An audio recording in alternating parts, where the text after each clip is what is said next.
Hello everyone, তো কেমন আছো তোমরা সবাই? আশা করি সবাই খুব ভালো আছো, আমিও খুব ভালো আছি। এটা হচ্ছে বেনারসের লাস্ট এপিসোড। তো আগের ভিডিওটাতে তো দেখলেই যে আমরা ইউনিভার্সিটি গিয়েছিলাম, তারপর ওখান থেকে বেরিয়ে আমরা এসেছিলাম এই সারনাথ টেম্পেলে। তো এখানের পরিবেশটা ভীষণই শান্তির একটা পরিবেশ, বাট আমি তাও বলবো যে বেনারসে এলে বেনারসের আগে প্রত্যেকটা ঘাট, কাশী বিশ্বনাথ মন্দির, সন্ধ্যেতে গঙ্গা আরতি, ফোর্ট, তারপর প্রচুর অলিগলি আছে। তো আমার মনে হয় বেনারসকে এগুলোই সুন্দর করে তুলেছে, তো এগুলোই আগে দেখা উচিত। আমাদের তো কিছু করার ছিল না, যেখানে যেখানে নিয়ে যাচ্ছিল আমরা সেরকমই যাচ্ছিলাম। তো তোমাদের জন্য বলে দিলাম।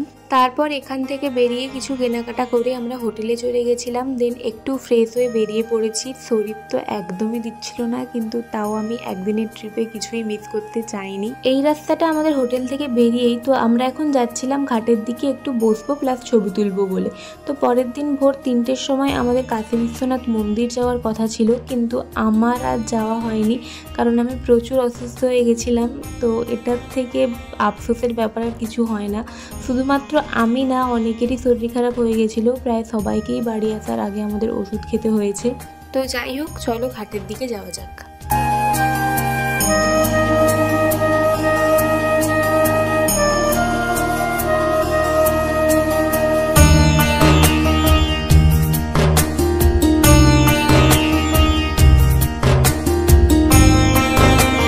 তো দেখতেই পাচ্ছ পৌঁছে গেছি ঘাটে। তো এই ঘাটটার নাম হচ্ছে দশাসমেত ঘাট। এখানের প্রত্যেকটা ঘাটের পিছনে মহাদেবের অনেক সুন্দর সুন্দর স্মৃতি জড়িয়ে আছে, ইতিহাস আছে। তো এই দশাসমেত ঘাটের গঙ্গা আরতি বেশ ভালো হয়, তোমরা এমনি ভিডিওতে দেখতে পারো।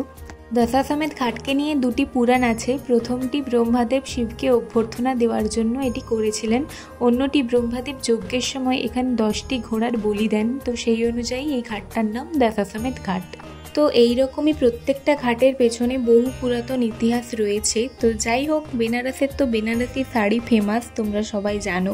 তো সেগুলোই আমরা একটু দেখছিলাম, কিন্তু আমি কোনো শাড়ি নেইনি, আমি একটা চুড়িদার পিস নিয়েছি, যেটা তোমাদের একদম কাটানোর পরই দেখাবো। সত্যি বলতে কোনো ফেমাস স্ট্রিট ফুডই আমরা ট্রাই করিনি, শুধুমাত্র পানটা খেয়েছিলাম, যেটার দাম নিয়েছিল 50 টাকা, বাট দারুণ খেতে ছিল। এই পানের টেস্ট শুধু তোমরা বেনারস এলেই পাবে। এটা তারপরের দিন সকালবেলা রুম ছেড়ে দেওয়ার পর আমরা এখানে কিছুক্ষণ বসেছিলাম। তারপর আমাদের এক্সপ্রেস ছিল দীনদয়াল উপাধ্যায় স্টেশন থেকে। তো দেখতেই পাচ্ছ পৌঁছে গেছি স্টেশনে। তো এক্সপ্রেসের টাইম ছিল 8টা। আমরা অনেকটা আগে স্টেশনে চলে এসেছিলাম, তো প্রায় 1 ঘন্টার বেশি আমরা ওয়েট করেছি। আর জানি আমাদের দেখে এখানে একটু বিধ্বস্ত লাগছে। তো যাই হোক, তারপর এক্সপ্রেসে উঠে গেছি। আমাদের ডিনারে দেওয়া হয়েছিল সেদিন পোলাও আর আলুর দম, যেটা খাওয়ার ইচ্ছে আমার একদমই ছিল না। তো যাই হোক, কিছু অপশানও আর ছিল না আমার কাছে। বাড়ি পৌঁছে গেছি। এটা হচ্ছে আমাদের কোলাঘাটের রূপনারায়ণ নদী। তো বেনারসের ব্লগ এখানেই শেষ হলো। তো কেমন লেগেছে অবশ্যই জানাবে। এই ভিডিওটা ভালো লেগে থাকলে লাইক, শেয়ার, সাবস্ক্রাইব করে দেবে আমার চ্যানেল। তো দেখা হচ্ছে অন্য কোনো একটা ব্লগে। তো আজকের জন্য টাটা।